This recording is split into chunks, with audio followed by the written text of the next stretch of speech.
ನಮಸ್ಕಾರ. ನನ್ನ ಹೆಸರು ರಮ್ಯಾ ಮಹದೇಶ್. ಚಿಕ್ಕ ಸ್ನೇಹಿತರಿಗೂ ಮಾಧ್ಯಮ ಮಿತ್ರರಿಗೂ ಮತ್ತು ಪ್ರೀತಿಯ ಬಂಧುಗಳಿಗೆ ನಮ್ಮ ಶಿಖಾ ಕುಟುಂಬದ ಕಡೆಯಿಂದ ವೆಲ್ಕಮ್ ಟು ಆಲ್. ನಮ್ಮ ಮುಖ್ಯ ಅತಿಥಿಗಳನ್ನು ವೇದಿಕೆಯ ಮೇಲೆ ಕರೆಯುವ ಮುನ್ನ ನಮ್ಮ ಶಿಖಾ ಕುಟುಂಬದ ಬಗ್ಗೆ ನಿಮಗೆಲ್ಲರಿಗೂ ತಿಳಿಸಿಕೊಳ್ಳಲಿಕ್ಕೆ ನಾನು ಇಷ್ಟಪಡ್ತೇನೆ. ನಾವು ಇದನ್ನು ಟೀಮ್ ಅನ್ನೋದಕ್ಕಿಂತ ಕುಟುಂಬ ಅಂತ ಕರಿತೀವಿ. ಯಾಕೆ ಅಂದರೆ ನಮ್ಮ ಮಧ್ಯದಲ್ಲಿ ಅಷ್ಟೊಂದು ಪ್ರೀತಿ, ಗೌರವ ಮತ್ತು ನಂಬಿಕೆ ಇದೆ. ನಮ್ಮ ಶಿಖಾ ಕುಟುಂಬದಲ್ಲಿ ನಮ್ಮ ಮೆಂಟರಾದ ಡಾಕ್ಟರ್ ಕಸ್ತೂರಿ ಶಿವಕುಮಾರ್ ಮತ್ತು ಓನರಾದ ಡಾಕ್ಟರ್ ಶ್ರೀನಿವಾಸ್ ಶಿವಕುಮಾರ್ ಅವರು ನಮಗೆ ತಂದೆ ತಾಯಿ ಮಾಡಿದ್ದಾರೆ. ನಮ್ಮ ಓನರಾದ ವಾಣಿ ಮೋಹನ್ ಅವರು ನಮಗೆ ಎರಡನೇ ತಾಯಿ ಅಂತಿದ್ದಾರೆ. ಈ ಸುಂದರ ಪ್ರಯಾಣ ಸ್ಟಾರ್ಟ್ ಆಗಿದ್ದು 2022 ಅಲ್ಲಿ ಡಾಕ್ಟರ್ ಶಿವಕುಮಾರ್ ಹಾಗೂ ಡಾಕ್ಟರ್ ಕಸ್ತೂರಿ ಮತ್ತು ನಮಗೆಲ್ಲ ಪ್ರಿಯರಾಗಿದ್ದ ವಿಜಯಮ್ಮ ಅವರು ಅಡುಗೆ ಮನೆಯಲ್ಲಿ ಮಾಡುವಂಥ ಸಣ್ಣ ಪ್ರಯೋಗವಾಗಿದೆ. ಇದು ಯಾವುದೇ ಬಿಸ್ನೆಸ್ ಉದ್ದೇಶದಿಂದ ಮಾಡಿದ್ದಲ್ಲ. ಇನ್ನು ನಮ್ಮ ವಿಜಯಮ್ಮ ಅವರು ಸ್ವತಂತ್ರ ನಮ್ಮನ್ನು ಹಾರಿಸುತ್ತಿದ್ದಾರೆ. Vijayamma will miss you. ಉತ್ಪನ್ನಗಳನ್ನು ತಯಾರಿಸಿ ಕುಟುಂಬಕ್ಕೆ ಆಸರೆಯಾಗಿರುವ ಜನಪ್ರಿಯ ಮಹಿಳೆಯರು ತುಂಬಾ ಸರಳವಾಗಿದೆ. ಅಗ್ರಿಕಲ್ಚರ್ ಡಾಕ್ಟರ್ ಶೈಲಜಾ ಧರ್ಮೇಶ್ ಮತ್ತು ಡಾಕ್ಟರ್ ಅನುರಾಧ ರಜಪೂತ್ ಅವರಿಗೆ ಪ್ರೀತಿಯ ಸ್ವಾಗತ.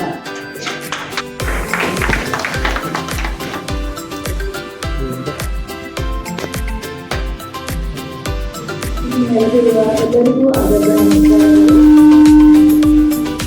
ನಾನು ಡಾಕ್ಟರ್ ಬಾಲಕೃಷ್ಣ, ಮೈಸೂರಿನ ಕುವೆಂಪು ನಗರದ ವೈಶಾ ಫಿಸಿಯೋಥೆರಪಿಯ ಸಂಸ್ಥಾಪಕಿ ಹಾಗೂ ನಮ್ಮ ಶಿಖಾ ನಗರ ಸಮಯ ಮತ್ತು ಚರ್ಚೆ ಮಾಡಿಕೊಡಲು ನನಗೆ ಅವಕಾಶ ಸಿಕ್ಕಿದ್ದಕ್ಕೆ ತುಂಬ ಆಭಾರಿಯಾಗಿದ್ದೇನೆ. ಅದಕ್ಕೂ ಮುನ್ನ ನಮ್ಮ ಮತ್ತು ಶಿಖಾ ಕುಟುಂಬದ ಮೆಂಟರ್ 2 ಮಾತುಗಳನ್ನು ತಿಳಿಸುತ್ತೇನೆ.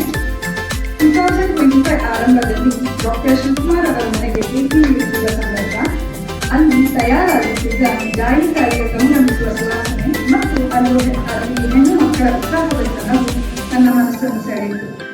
ನಮ್ಮ ಮಾರ್ಗದರ್ಶಕರಾದ ಕಸ್ತೂರಿ ಅಮ್ಮನವರು ಈ ಆರೋಗ್ಯಕರ ಉತ್ಪನ್ನಗಳು ಎಲ್ಲರಿಗೂ ತಲುಪಿಸುವ ಆಲೋಚನೆ ಮಾಡಿದಾಗ ಪ್ರಕಾಶ ಮತ್ತು ಚೈತನ್ಯದ ಸಂಕೇತವಾಗಿ ಶಿಖಾ ಎಂಬ ಹೆಸರನ್ನು ನಾನೇ ಸೂಚಿಸಿದೆ. ಅಂದರೆ ಜ್ಞಾನ ಮತ್ತು ಬೆಳಕಿನ ಜ್ವಾಲೆ ಎಂದರ್ಥ. ಇಂದು ನಾನು ಕೇವಲ ಸಲಹೆಗಾರ್ತಿಯಾಗಿ ಉಳಿಯದೆ ಈ ಮುದ್ದಾದ ಕುಟುಂಬದ ಒಬ್ಬ ಮಗಳಾಗಿದ್ದೇನೆ. ಜಾಯಿಕಾಯಿಯ ಗಟ್ಟಿಯಾದ ಸಿಪ್ಪೆಯನ್ನು ಬಿಡಿಸುವಾಗ ನಮ್ಮ ತಂಡದ ಸಹೋದರಿಯರಿಗೆ ಎದುರಾಗುತ್ತಿದ್ದ ಕುತ್ತಿಗೆ ಮತ್ತು ಬೆನ್ನು ನೋವುಗಳನ್ನು ನಿಭಾಯಿಸಲು ವ್ಯಾಯಾಮ ಹಾಗೂ ಶಕ್ತಿವರ್ಧನೆಯ ಮೂಲಕ ಅವರ ಆರೋಗ್ಯದ ಜವಾಬ್ದಾರಿಯನ್ನು ವಹಿಸಿಕೊಂಡಿದ್ದೇನೆ. ನಮ್ಮ ಈ ಪ್ರೀತಿಯ ಶಿಖಾ ಕುಟುಂಬದ ಪರವಾಗಿ ಇಂದಿನ ಸಮಾರಂಭದ ಮುಖ್ಯ ಅತಿಥಿಗಳಾದ ಡಾಕ್ಟರ್ ನಾಗಲಕ್ಷ್ಮಿ ಚೌಧರಿ ಅವರಿಗೆ ಪೂರ್ವಕವಾಗಿ ಸ್ವಾಗತವನ್ನು ಕೋರುತ್ತೇನೆ. ಸಮಾಜದಲ್ಲಿ ಹೇಗೆ ಧ್ವನಿ ಇಲ್ಲದವರಿಗೆ ಧ್ವನಿಯಾಗಬಹುದು ಅನ್ನುವುದಕ್ಕೆ ಮತ್ತು ಪ್ರತಿಯೊಬ್ಬ ಮಹಿಳೆಗೂ ಹೇಗೆ ಧೈರ್ಯ ತುಂಬಬಹುದು ಅನ್ನುವುದಕ್ಕೆ ಡಾಕ್ಟರ್ ನಾಗಲಕ್ಷ್ಮಿ ಚೌಧರಿಯವರೇ ಪ್ರತ್ಯಕ್ಷ ಉದಾಹರಣೆ. ಪ್ರಸ್ತುತ ಅವರು ನಮ್ಮ ಕರ್ನಾಟಕ ರಾಜ್ಯ ಮಹಿಳಾ ಆಯೋಗದ ಅಧ್ಯಕ್ಷರಾಗಿ ಅತ್ಯಂತ ಕ್ರಿಯಾಶೀಲವಾಗಿ ಸೇವೆ ಸಲ್ಲಿಸುತ್ತಿದ್ದಾರೆ. ಅವರ ಮೂಲ ಉದ್ದೇಶ ಒಂದೇ: ಮಹಿಳೆ ಅಂದ ತಕ್ಷಣ ಆಕೆಯನ್ನು ಕೇವಲ ಅಬಲೆ ಅಂತ ನೋಡಬಾರದು. ಆಕೆಗೆ ತನ್ನ ಕಾನೂನು ಹಕ್ಕುಗಳ ಬಗ್ಗೆ ಅರಿವಿರಬೇಕು ಮತ್ತು ಸಂಪೂರ್ಣವಾಗಿ ಸ್ವಾವಲಂಬಿಯಾಗಿ ಬಾಳಬೇಕು ಎಂಬುದು. ಅವರು ರಾಜ್ಯ ಮಹಿಳಾ ಆಯೋಗದ ಅಧ್ಯಕ್ಷರಾದ ಮೇಲೆ ಆಡಳಿತ ಎಂದರೆ ಕೇವಲ AC ರೂಮ್ನಲ್ಲಿ ಕುಳಿತು ಸಹಿ ಮಾಡುವುದಲ್ಲ ಅಂತ ತೋರಿಸಿಕೊಟ್ಟಿದ್ದಾರೆ. ಬೆಳಗಾವಿ, ಗೋಕಾಕ್, ರಾಮದುರ್ಗದಿಂದ ಹಿಡಿದು ಮೈಸೂರಿನವರೆಗೆ ಎಲ್ಲೇ ಮಹಿಳೆಯರಿಗೆ ಅನ್ಯಾಯ, ಗೃಹ ಹಿಂಸೆ, ಬಾಲ್ಯ ವಿವಾಹ ಅಥವಾ ಮಾನವ ಸಾಗಾಣಿಕೆ ದೌರ್ಜನ್ಯಗಳ ವರದಿಯಾದರೂ ಸ್ವತಃ ತಾವೇ ಅಂಗಳಕ್ಕೆ ಇಳಿದು ಕ್ರಮ ಕೈಗೊಂಡಿದ್ದಾರೆ. ಅವರ ಸಮಾಜ ಸೇವೆಯಲ್ಲಿ ಕಾರ್ಯವೈಖರಿಯಲ್ಲಿ ಪ್ರಮುಖವಾಗಿ 4 ವಿಷಯಗಳು ಎದ್ದು ಕಾಣುತ್ತವೆ. ಮೊದಲನೇದಾಗಿ ಗ್ರಾಮೀಣ ಮಹಿಳೆಯರಿಗೆ ಕಾನೂನು ಜಾಗೃತಿ. ಹಳ್ಳಿಗಳಲ್ಲಿ ನಮ್ಮ ಮಹಿಳೆಯರಿಗೆ ತಮ್ಮ ಕಾನೂನು ಹಕ್ಕುಗಳು ಹಾಗೂ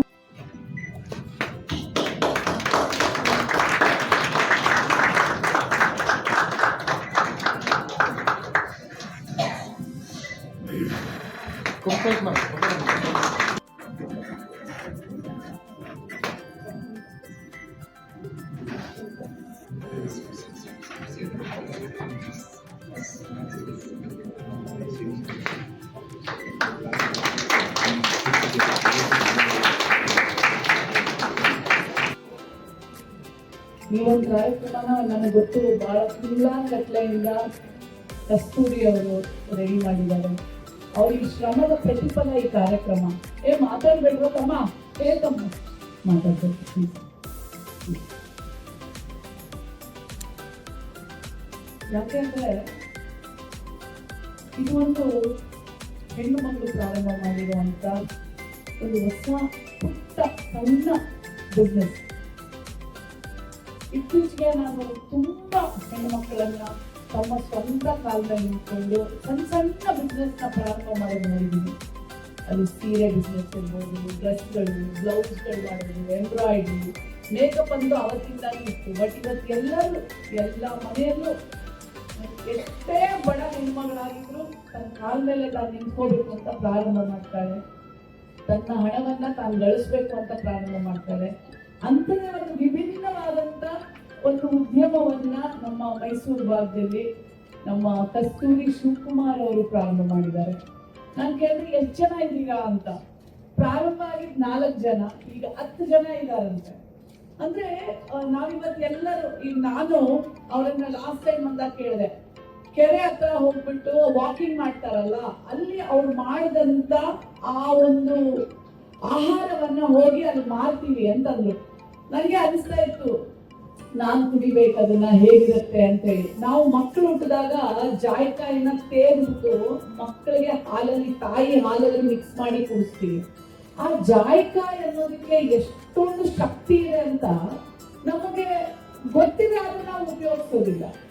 ಆ ಒಂದು ಜಾಯಿಕಾಯಿನ ತಗೊಂಡು ಇವ್ರು ಇಷ್ಟೆಲ್ಲ ಮಾಡಿದ್ದಾರೆ ಅಂತಂದ್ರೆ, ನಮ್ಮ ಒಂದು ಮಗಳು ಹೇಳ್ತಾ ಇದ್ಲು, ಇದು ಜಾಯಿಕಾಯಿ, ಅದರದ್ದು ಮೇಲಿದ್ದು ಸಿಪ್ಪೆ, ಅದ್ರೊಳಗಡೆ ನಾವು ಯೂಸ್ ಮಾಡೋದು ಈ ಬೀಜವನ್ನ ಚೆನ್ನಾಗಿ ಕಲ್ಲಿನಲ್ಲಿ ತೇದ್ಬಿಟ್ಟು ಅದ್ರಲ್ಲಿ ಬರೋದನ್ನ ತಗೊಂಡು ಹಾಲಲ್ಲಿ, ಎದೆ ಹಾಲು, ತಾಯಿ ಹಾಲಲ್ಲಿ ಮಿಕ್ಸ್ ಮಾಡ್ಬಿಟ್ಟು ಮಗುಗೆ ಕುಡಿಸ್ತೀವಿ.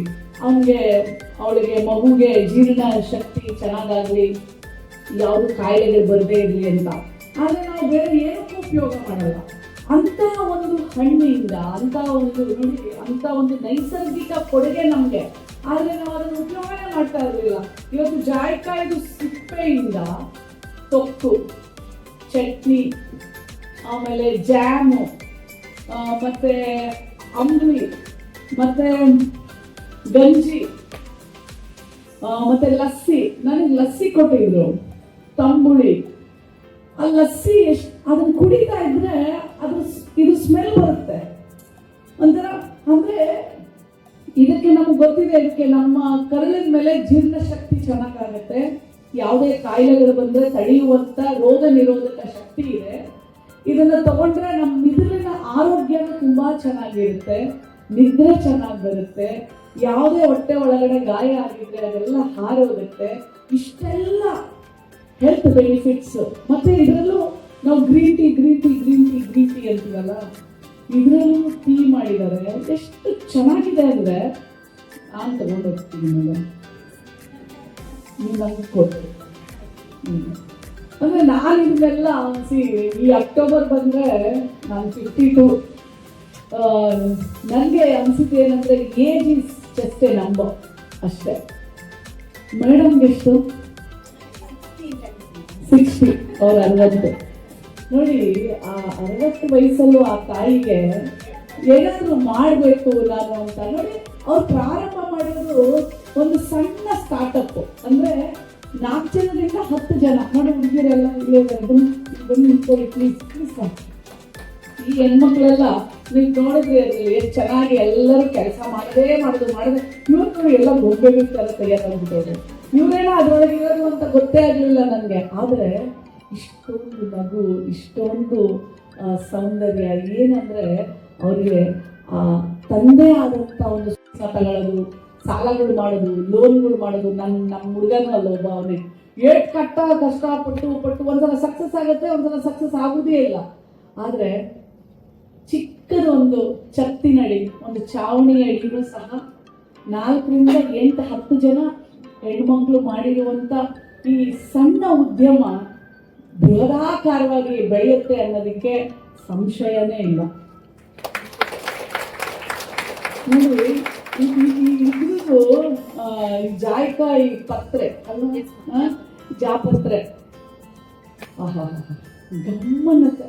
ಇದನ್ನೆಲ್ಲ ನಿಜವಾಗಿ ನಾವು ಉಪಯೋಗ ಮಾಡಬೇಕು. ಬಿಸಿ ನೀರಲ್ಲಿ ಹಾಕಿ ಕುಡಿಯೋದು. ಜಾಯಿಕಾಯಿಗಂತೂ ಹೇಳೇ ಬಿಟ್ರು, ಏನೆಲ್ಲ ಜಾಮ್ ಅಂತೆ, ತೊಕ್ಕಂತೆ, ಅಂಬ್ಲಿ ಅಂತೆ, ಏನದು ಗಂಜಿ ಅಂತೆ, ಲಸ್ಸಿ, ಟೀ, ತಂಬುಳಿ, ಇನ್ನು ಏನು ಬೇಕಪ್ಪ ಎಲ್ಲವನ್ನೂ ಮಾಡಿದ್ದೀರಾ. ಇದು 10 ಜನದ್ದು ಹೋಗಿ ಸಾವಿರಾರು ಜನ ಇದರಲ್ಲಿ ಹೆಣ್ಮಕ್ಳು ಈ ಉದ್ಯಮವನ್ನು ಮಾಡಿ ಸಾವಿರಾರು ಜನಕ್ಕೆ ಉದ್ಯೋಗ ಕೊಡುವಂಥ ಒಂದು ದೊಡ್ಡ ಉದ್ಯಮವಾಗಲಿ ಅಂತ ಮಹಿಳಾ ಆಯೋಗದ ಅಧ್ಯಕ್ಷೆಗೆ ಇನ್ನೇನು ಬೇಕು. ನಮ್ಮ ಹೆಣ್ಮಕ್ಳು ಪರ್ಸಲ್ ದುಡ್ಡಿದ್ರೆ ಸಾಕು, ಫುಲ್ ನನ್ನ ಖುಷಿನೋ ಖುಷಿ. ಯಾಕೆಂದರೆ ಇಲ್ಲೆಷ್ಟು ಜನ ಹೆಣ್ಮಕ್ಳು ಬಂದಿದ್ದಾರೆ ಅವ್ರಿಗೆ ಗೊತ್ತು, ಹಣ ತುಂಬ ಮುಖ್ಯ. ನಾನು ಯಾವಾಗಲೂ ಹೇಳ್ತೀನಿ, ಅಂದ ಚಂದದ ಒಡವೆ ಹಾಕ್ಕೊಂಡು, ಲಿಪ್ಸ್ಟಿಕ್ ಹಾಕ್ಕೊಂಡು, ನಾವು ಮೇಕಪ್ ಮಾಡಿಕೊಂಡು ಅದೆಲ್ಲ ಸೌಂದರ್ಯ. ಆ್ಯಕ್ಚುಲಿ ಸೌಂದರ್ಯ ನಿಮ್ಮ ಕಾನ್ಫಿಡೆನ್ಸ್ ಬರೋದು ನಿಮ್ಮ ಹತ್ರ ಸ್ವಂತ ನೀವು ದುಡ್ದಂಥ ದುಡ್ಡು ನಿಮ್ಮ ಪರ್ಸಲ್ಲಿ ದುಡ್ಡಿದ್ರೆ ಆ ಒಂದು ಸೌಂದರ್ಯಕ್ಕೆ, ಆ ಒಂದು ಅಂದಕ್ಕೆ ಒಂದು ಅರ್ಥ. ಇನ್ನೊಂದು ದೊಡ್ಡ ಸೌಂದರ್ಯ ನಮ್ಮ ಕಸ್ತೂರಿ ಅವರೇ. ಮೇಡಮ್, ನೀವು ಇವತ್ತು ಮಲ್ಲಿಗೆ ಹೂವು ಮುಡ್ಕೊಂಡು ಎಷ್ಟು ಚೆನ್ನಾಗಿ ಕಾಣ್ತಾ ಇದ್ದೀರಾ. ಆ ಕಾಣೋದಕ್ಕೆ ಕಾರಣ ಏನು ಗೊತ್ತಾ ಮೇಡಮ್? ನಿಮಗೆಲ್ಲ ಇದೆ, ಆದರೆ ನಮ್ಮ ದೇಶದಲ್ಲಿ, ನಮ್ಮ ಮೈಸೂರು ಭಾಗದಲ್ಲಿ ಇದೆಲ್ಲ ನಾವು ಉಪಯೋಗಿಸ್ತೀವಿ. ಹಳ್ಳಿ ಜನರಿಗೆ ಎಲ್ರಿಗೂ ಗೊತ್ತಿದ್ದು ಜಾಯಿಕಾಯಿ ಇದೆಲ್ಲನೂ. ಆದರೆ ಇಂಥದ್ರಲ್ಲೂ ಒಂದು ಉದ್ಯಮವನ್ನು ಮಾಡಿ ಹಿಂದೆ ಒಂದು ಸಣ್ಣ ಒಂದು ಹೆಣ್ಣು ಮಕ್ಕಳ ಒಂದು ಸೈನ್ಯವನ್ನು ಕಟ್ಟಿ ಅವರಿಗೆಲ್ಲರಿಗೂ ಆರ್ಥಿಕ ಸ್ವಾವಲಂಬಿಯ ಬದುಕನ್ನು ನೀವು ಕಟ್ಕೊಡ್ತಾ ಇದ್ದೀರಲ್ಲ, ಅದಕ್ಕೆ ನನ್ನೊಂದು ದೊಡ್ಡ ಸಲಾಮಿ ಮೇಡಮ್.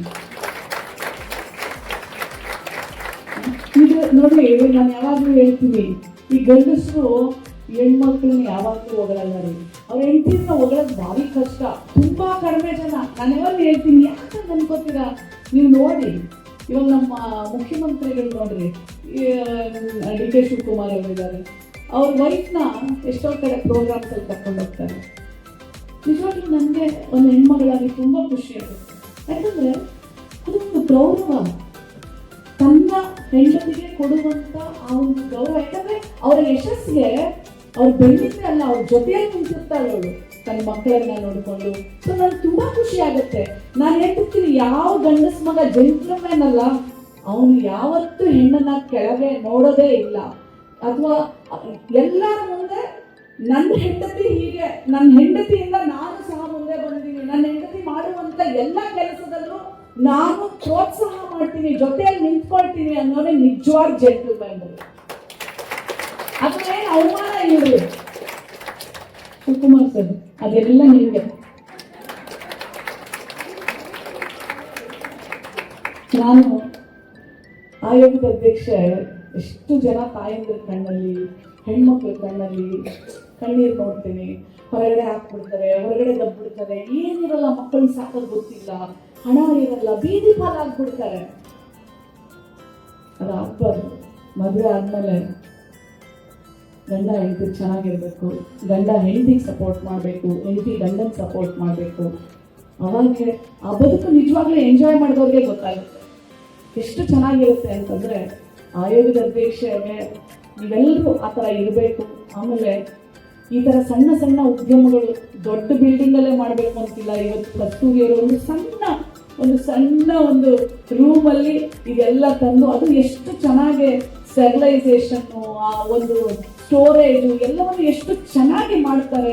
ಆಮೇಲೆ ಇದಕ್ಕೆ ನೋಡಿ, ನಾವು ಬೇರೆ ಎಲ್ಲ ತಗೊಂಡ್ರೆ ನನಗೆ ಹೇಳ್ತಾ ಇದ್ರು, ಮೇಡಮ್ ಉಪ್ಪಿರೋದು ಜಾಸ್ತಿ ತಗೋಬೇಡ್ರಿ, ನೀವು ತುಂಬ ಈಗ 50 ಕ್ರಾಸ್ ಆಗಿದ್ದೀರಾ, BP ಡಯಾಬಿಟಿಕ್ಕು ಅಂತಾರೆಲ್ಲ. ಈಗ ಯಾರಾದ್ರೂ ಉಪ್ಪಿನಕಾಯಿ ಹಾಕಿದ್ರೆ ಇದು ಉಪ್ಪಿದೆ ಅಂತ. ಈಗ ಮೇಡಮ್ ಇದೆ, ನಾವು ಉಪ್ಪು ಲೆಸ್ ಸಾಲ್ಟ್, ಅದು ನನಗೆ ಖುಷಿ ಆಯಿತು ಮೇಡಮ್. ಯಾಕಂದರೆ ನಾವು ಆರೋಗ್ಯದ ಬಗ್ಗೆ ಆಲೋಚನೆ ಮಾಡುವಾಗ ನಮಗೆ ಲೆಸ್ ಸಾಲ್ಟೇ ಬೇಕು. ಆಮೇಲೆ ಎರಡನೇದು, ಎಲ್ಲಾದರೂ ನೀವು ಒಂದು ಗಂಜಿ, ನಮ್ಗೆ ತುಂಬ ಇಷ್ಟ ಗಂಜಿ ಇವೆಲ್ಲ ಕುಡಿಯೋದು. ಏನೋ ಒಂದು ವಿಭಿನ್ನವಾಗಿ ಹೊಸದಾಗಿ ಆರೋಗ್ಯಕ್ಕೆ ಒಳ್ಳೆಯದಾಗಿರುವಂಥದ್ದು ಇಷ್ಟೆಲ್ಲ ನೀವು ಕೊಟ್ಟಿದ್ದೀರಾ ಅಂತಂದರೆ ನಾವು ಯಾಕೆ ಕುಡಿಬಾರ್ದು? ನಮ್ಮ ಆರೋಗ್ಯವನ್ನು ಯಾಕೆ ಆಮೇಲೆ ಇನ್ನೂ ಒಂದು ಇದರಲ್ಲಿ ಪ್ರಿಸರ್ವೇಟಿವ್ ಹಾಕಲ್ಲ ಅಂತೆ. ನಾವೊಂದು ಉಪ್ಪಿನಕಾಯಿ ಮಾಡಿದ್ರು ಅದರಲ್ಲಿ ಉಪ್ಪು ಜಾಸ್ತಿ ಹಾಕ್ತೀವಿ, ಯಾಕೆಂದರೆ ಅದು ಕೆಡಬಾರ್ದು ಅಂತ. That is a preservative. ನೀವು ಬೇರೆ ಯಾವುದಾದ್ರೂ ನೀವು ಅಂಗಡಿಯಲ್ಲಿ ಯಾವುದೇ ಒಂದು ನೀವು ಪದಾರ್ಥ ಕೊಂಡ್ಕೊಳ್ಳಿ, ಅದ್ರಲ್ಲಿ ಒಂದು ಪ್ಯಾಕೆಟ್ ಬಂದ್ರೂ ಅದ್ರಲ್ಲಿ ಪ್ರಿಸರ್ವೇಟಿವ್ ಹಾಕಿರ್ತಾರೆ, ಅದು ಕೆಮಿಕಲ್ಸೇ ಆಗಿರುತ್ತೆ. ಬಟ್ ಇದು ಪ್ರಿಸರ್ವೇಟಿವ್ಸ್ ಬೇಡ. ಯಾಕೆ ಅಂದ್ರೆ ಇದು ಆಂಟಿ ಮೈಕ್ರೋಬಿಯಲ್, ಅಂದ್ರೆ ನಮ್ಮ ಕರಳಲ್ಲಿ ಇರುವಂತ ಕೆಟ್ಟ ಬ್ಯಾಕ್ಟೀರಿಯಾನ ಕೊಂದು ಒಳ್ಳೆ ಬ್ಯಾಕ್ಟೀರಿಯಾನ ಕಾಪಾಡುವಂತ ಶಕ್ತಿ ನಮ್ಮ ಜಾಯಿಕಾಯಲ್ಲೇ ಇರೋದ್ರಿಂದ ಇದು ಪ್ರಿಸರ್ವೇಟಿವ್ ಆ್ಯಡ್ ಮಾಡಲ್ಲ. ಇಂಥ ಒಂದು ಒಳ್ಳೆ ಆರೋಗ್ಯಕರವಾದಂಥ ಒಂದು ಪ್ರಾಡಕ್ಟ್ ನಮ್ಮ ಮೈಸೂರು ಭಾಗದವರು ಅದಕ್ಕೆ ಶಿಖಾ ಆರ್ಗ್ಯಾನಿಕ್ಸ್ ಅಂತ ಇಟ್ಟು ಅದನ್ನ ಇವತ್ತು ನನ್ನ ಕಡೆಯಿಂದ ಮತ್ತೆ ನಮ್ಮ ಯಶೋದಮ್ಮ ಮತ್ತೆ ನಮ್ಮ ಅನುರಾಧ ಮೇಡಮ್ ಹೆಸರು ಯಶೋದ ಶೈಲಜಾ ಮತ್ತು ಅನುರಾಧ ಮೇಡಮ್ದು ಕಸ್ತೂರಿ ಮೇಡಮ್ ಅವ್ರ ಗೆಳತಿಯರು ಅವರಿಬ್ಬರ ಜೊತೆಯಲ್ಲಿ ನನ್ನನ್ನು ನಾಗಲಕ್ಷ್ಮಿಯನ್ನ ಕರೆದು ನಮ್ಮ ಕಡೆಯಿಂದ ಇದನ್ನ ಲಾಂಚ್ ಮಾಡಿಸಿದ್ದಾರೆ. ಇದಕ್ಕೆ ಭಾಳ ಒಳ್ಳೆ ಭವಿಷ್ಯ ಇದೆ. ಸಾವಿರಾರು ಜನಕ್ಕೆ ಉದ್ಯೋಗ ಕೊಡುವಂಥ ದೊಡ್ಡ ಉದ್ಯಮವಾಗಿ ಬೆಳೆಯುತ್ತೆ ಖಂಡಿತವಾಗ್ಲೂ. ಅವಾಗ ನನ್ನನ್ನು ಒಂದು ಸಣ್ಣ ಪಾರ್ಟ್ನರ್ ಮಾಡ್ಕೊಳ್ಳಿ ಮೇಡಮ್, ನನಗೂ ಒಂದು ಸೇರ್ಕೊಳ್ಳಿ. ಸೊ ಈ ಕನಸಿಗೆ ರೆಕ್ಕೆಗಳು ಬಂದು ಎತ್ತರಕ್ಕೆ ಆರಲಿ ಅಂತ ಮನದುಂಬಿ ಹಾರೈಸ್ತೇನೆ. ಒಳ್ಳೆಯದಾಗಲಿ.